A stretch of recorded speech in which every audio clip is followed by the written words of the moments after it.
Today we've got another Fitter's Choice 2025 video for you in the low spin fairway woods category. We'll test them both on TrackMan and tell you everything about why these two fairway woods are voted the best among our second swing fitters.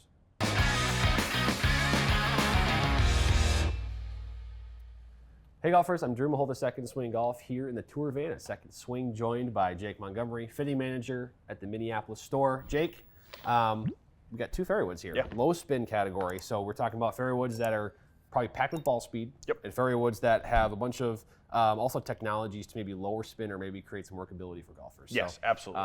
In this category, the top two, Titleist GT3 and the TaylorMade QI35 Tour. So talk to me about what you've seen from these two, and then also, well, actually, first of all, Fitter's Choice. Yes. What the process there was in terms of the feedback that you gave, and then we'll talk about the models. Yeah, so we were sent a survey kind of late January after we had time to kind of get product in golfers' hands. Basically asked us to kind of vote for our favorite clubs in each category. These two came out on top. Does not shock me at all. I would say pretty much across the board.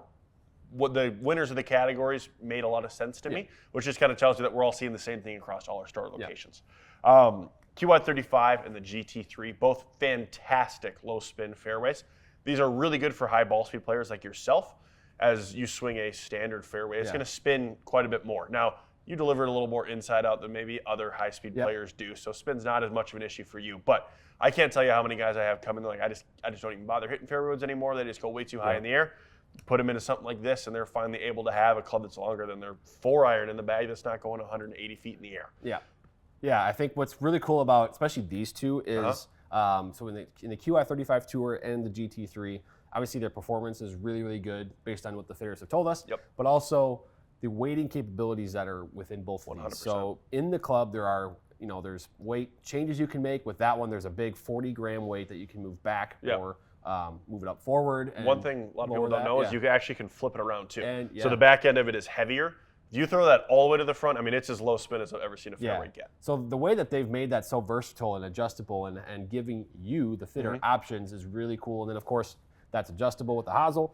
GT3 now, you have this sort of sure fit track here that basically has 5 settings for center of gravity. A couple towards the toe, a couple towards the heel. The result is a bunch of workability and adjustment there too. So we'll test both of them here today. Talk about the shaft that we're working with. Yes, so this is the Tensi Black 1K shaft. Very low spin, low torque. This is going to be a shaft that's going to go in these fairways for a lot of players because we're just trying to get that peak height down as much as we can. Perfect, yeah. I'm going to do some swinging here. We'll see what we get for performance on TrackMan, but I think we'll see some really good things here. Let's do it.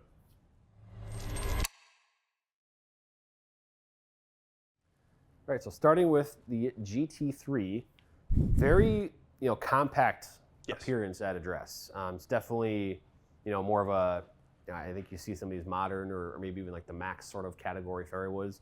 There's this big footprint. There's a ton of mass behind the face. You don't see a lot of that here. It's very kind of traditional. I think it almost sits a tiny bit open. We'll see what happens with the swings and the face angle and stuff, but just a tiny bit open. But yeah, of course, the Titleist look, that glossy, not much going on, black crown. They try to make it as simple as possible. Definitely more of a fade biased fairway, I would say.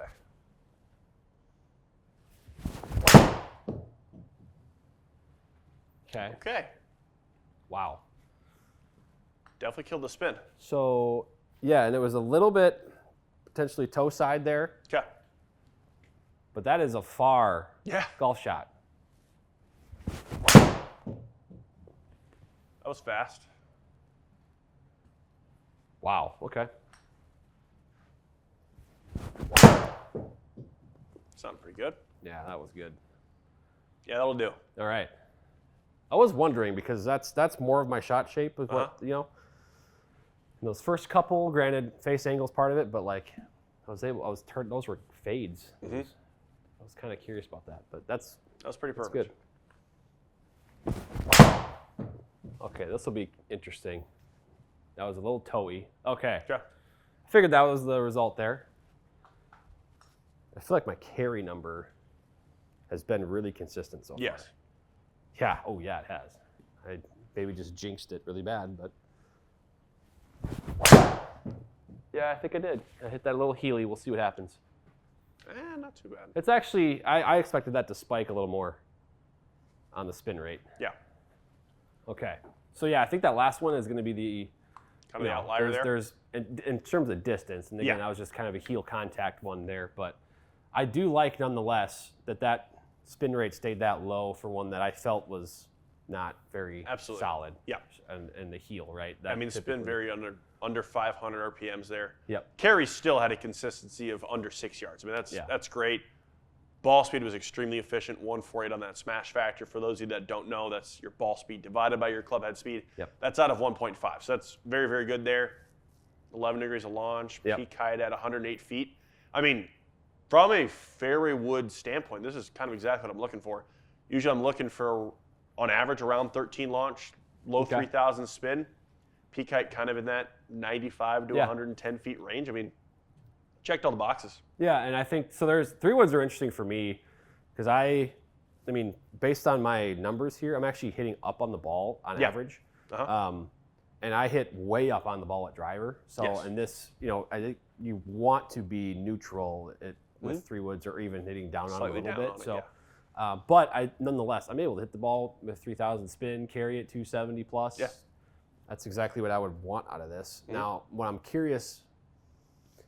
I mean, in the fitting and stuff, we may be able to get to move that over. But I wonder if, because it does sit a little open to me. Yep.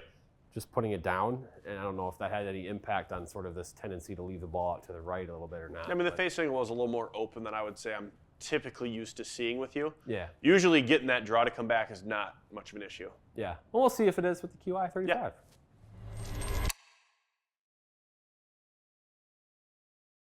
Okay, so putting this one down definitely appears to be more square.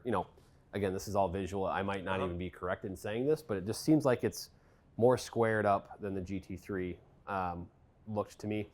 The chromium carbon with the sort of gray look, not my personal favorite, but the shape is really nice. I like the shape of this. It's very similar to the GT3 compact, kind of traditional there. So I would say you're not the first player to tell me that the GT3 looks a little more open. It just has a much rounder leading edge, whereas the TaylorMade is just a lot you're right. straighter. That definitely could be the difference, yep. Yeah, nonetheless, visually, I just feel like I'm going to square this up a little bit better. But we'll see. Maybe I'm wrong. That sounded pretty good. Definitely felt firmer. Yeah, that'll work. But that's a really good swing. I mean, that's stopping on a green at 270. Yeah, that's really good. Again, I'm taking that all day. Yeah. Yeah. Yep. Wow. 1 inch right. We'll take the tap-in eagle. Yeah. Okay, that started left probably than more left than any other shot. Yep. Okay. Interesting.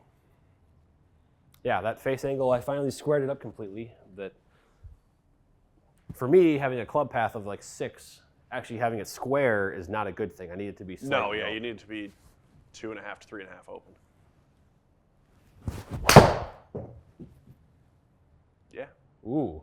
That was a There's some low spin. Yeah, that was probably slightly toey too, but that's running out quite a ways. Yep. That is probably the shot I'm looking for out of a 3-wood. Yeah. Right there. That's really, really good. So yeah, again, it could be a mental thing, but the club sitting appeared to be more square with QI35, and it showed up with face angle went almost 3 degrees different. But the distances aren't really different. The spin's not that different either. So very comparable on both of them, just by looking at the numbers. The carry and total are both within 2 yards of each other. Launch angles within about 0.3 degrees. Spin rates 200 RPMs. I mean, the numbers on them are very, very similar. Yeah, you just naturally turned over the TaylorMade a little bit more than you did with the GT. I'm curious to see impact location-wise where these two stack up. So that's the GT. Okay. TaylorMade, maybe both pretty centered there. You did catch the TaylorMade a little higher in the face, which might explain the spin rate being a little bit lower. Yep. But yeah, I mean, you just simply squared the face a little bit more efficiently with the TaylorMade. Yeah, I mean, there's actually, I can see why these are ranked so highly for our fitters. You know what, to me, and again, this is just for me, and this particular, you know, quick little test, but like if you are someone who fights the left side, right, you might close the face too quick. Maybe that opens, you know, sort of appearance at address of the GT3 could help you in squaring things up, getting a little bit more of a straight or, you know, kind of a fade flight. And then the QI35 LS, for me, as someone who, you know, I don't like the look of it to just be sitting open, I was able to kind of square up and really hit forward, just absolute beauties out there. So yeah, absolutely. It's kind of there's a lot of look and feel preferences, but kind of trying to differentiate the two of these because the performance numbers-wise is so good and so close that, you know, also the feel thing was different, right? I felt the TaylorMade was a little firmer in my opinion, but I mean, they're both really, really good 3-woods. Like if you're a high-speed player, you're hitting the ball 250 plus carry with your 3-wood. You know, these are two really good options to consider if you're trying to dial something in for sure. Absolutely.